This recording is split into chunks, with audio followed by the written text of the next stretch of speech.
Good morning, everyone. Thank you so much for joining me today. My name is Janine McGowan, and I design cross stitch as the Blue Flower.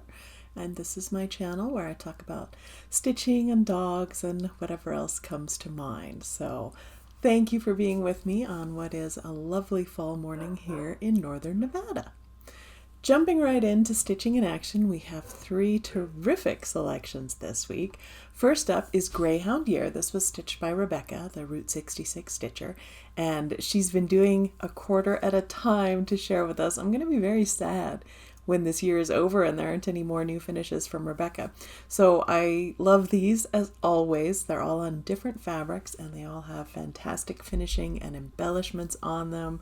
I love the way you've put your own personal spin on every single one. So thank you so much, Rebecca, for sharing those with us. And I will have these on the website with all of the fabric details in case you're curious. But I love them as always.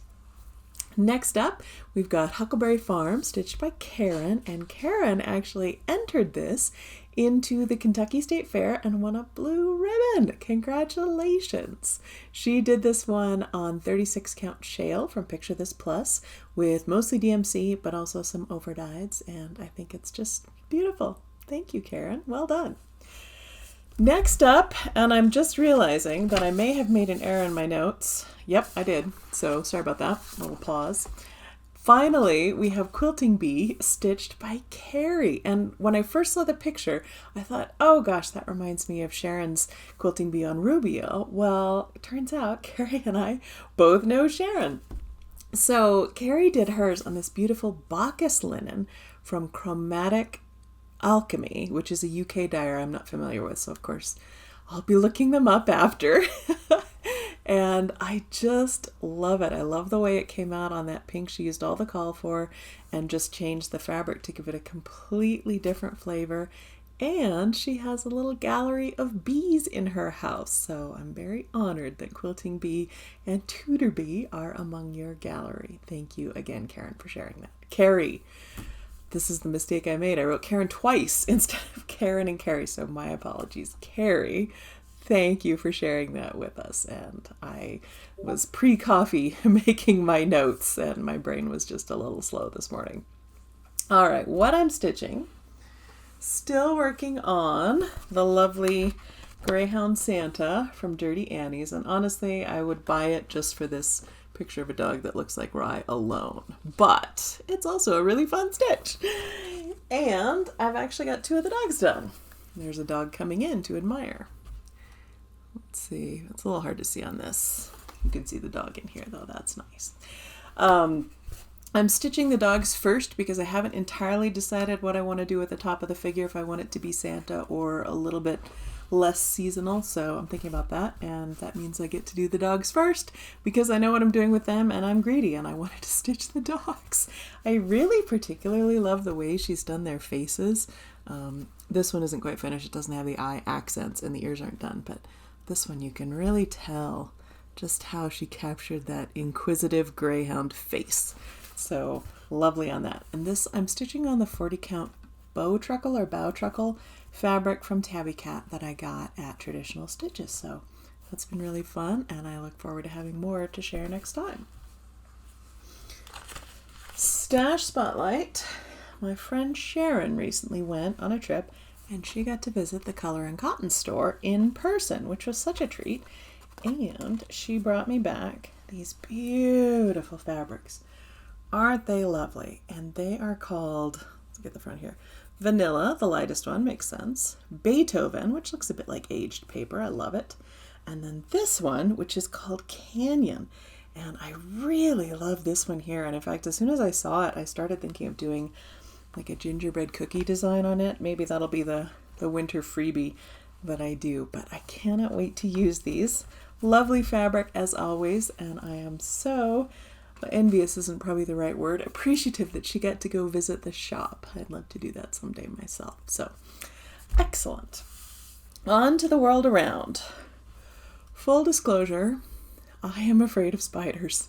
I always have been, and I completely believe that they're wonderful, amazing creatures, so important in our ecosystem, and I've worked very hard to be able to be around them without panicking. And so for the most part I can, I can see them in the garden and not just feel like I need to get away right now. If they startle me or if they're on me, I can't really stop that fear response from kicking in. But I thought I would, especially when our son came to live with us, I didn't want to pass that on to him. So I worked really, really hard to be able to be around spiders, kind of, and not freak out. And I think I must have done pretty well, because yesterday he brought home a spider from their work truck that had made a home and a web on their work vehicle and was just riding around town with them as they went and washed windows. But he thought it would do better in our garden. So he brought home a cross, it's a cross, I'm going to get this right now, cross orb weaver spider. This is a very common spider. I thought they were just called garden spiders for the longest time. We saw tons of them in Portland. They get very big. They make these very elaborate, beautiful webs, kind of like what we think of a prototypical spider's web. That's what they make. And they'll just be hanging in the middle of the web. And so Toby, the cross orb weaver spider, is now hopefully still in our garden. He moved in yesterday. I don't know if he's stayed. I haven't seen him yet today. But although actually Toby is probably a she, which I'll talk more about later. Anyway, so I thought it would be a good opportunity for me to set my fear aside a little bit and look up more about orb weaver spiders. And I did learn some very interesting things. One of the most interesting for me was that the spiders, when they're juveniles, do make perfect webs. And then as they get older, they tend to adjust the web so that they're more individual and more suited to their particular environment, which I think really spoke to me as a woman, but certainly just as a human. When you're young, you have idealized views of what should be and how, you should be, how the world should be. And I think as you age, you are able to discard some of those ideas that aren't useful and find a way of being that works a little bit better for you in your circumstances. And so it was kind of encouraging to realize that even spiders learn how to start from a preconception and then make it into something that works for them. I also learned that the ones that you see hanging in the middle of those beautiful webs are very often female. The males are going around hunting for a female and the females are staying put. So Toby is probably a girl, but who knows? Maybe not. And I really appreciate that he or she is in the garden doing the very important work of eating insects. And if Toby is a girl, then we'll get some baby spiders lay eggs this late fall. They're getting very big now, so you're seeing lots more of them. And get some eggs which will survive even in this freezing weather that we have over the winter, so that we have a new crop of baby spiders in the spring. Now, if you are out early in the morning, say walking dogs, you may have encountered some of these gorgeous webs as the morning web in the face, which is nobody's favorite. I learned early on I wear big hats to just kind of keep your hat brim down so that you don't walk face first through the web. They're very, very docile spiders. They're not aggressive at all, so they're, of course, terribly panicked when a big, clumsy human comes crashing through their web, which doesn't stop me from shrieking when I get a spider on me. So I've been brave. That's the world around. Amazing orb weaver spiders, and you may be able to see them where you live because they are very common. Moving on to questions. Last week I asked about shucking corn and getting rid of all those little threads of silk, and I got lots of good suggestions. We've been eating a great deal of corn recently. We've made all sorts of fun things, but I've been trying some of the different methods and practicing to get the hang of how they work. So hopefully by next time I'll have an update on the great shucking experiment. So that's been a lot of fun. The question I have for you this week is there an item around your house that you use often but not for its intended purpose? And I was thinking of it because I have this handy dandy little pasta strainer, which I actually use quite a bit, but very rarely for pasta because long pasta just gets in there. It's a pain to clean it really well, and so I end up not using it. but I have learned it is absolutely perfect for reaching up and snagging the little chain on top of a ceiling fan. So you want to change the fan speed. I'm not quite tall enough to reach them, but this is brilliant. So it gets used for that quite a bit. And I wondered if you have anything similar in your house that you end up using. Best thing this video, the jingle ball is coming and I'm so excited, which to be fair is probably because it's all I'm working on right now. I've got my ornament in, I'm working on my class details, the model is stitched and waiting for a couple of the supplies to come in to photograph, but I'm very excited.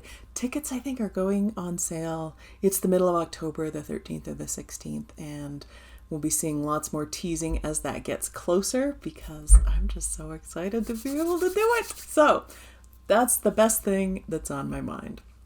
All right, giveaway. Last video, this awesome Life is Better design from Erica Michaels. Love it. And using the word dog in your comments, the winner is Barbara DeLong. So Barbara, get in touch with me, send me your address, and I will get that in the mail to you. Now, this week, the giveaway is these two beautiful new threads by their Silken Colors from Thread Gatherer, and they were inspired by the Barbie movie. I haven't seen it yet. Have you? I don't generally see movies in the theater because my eyes are so bad. I have trouble focusing quickly enough to follow it on the big screen, and it just makes my eyes tired. So I tend to wait until they come out. But it's out now, so I'm looking forward to seeing it. And in the meantime, we have these beautiful new threads. This one is called Hi Barbie, and this one is called Barbie in the Real World. So if you're looking for some very beautiful pink or pink and sort of blue-gray threads, here you go. Use the word doll in your comments, and I'll pick a winner for the next video. That's it for me. Thank you so much for joining me. We've got a puppy video at the end here, and I hope you have a lovely weekend. I look forward to talking to you again in 2 weeks.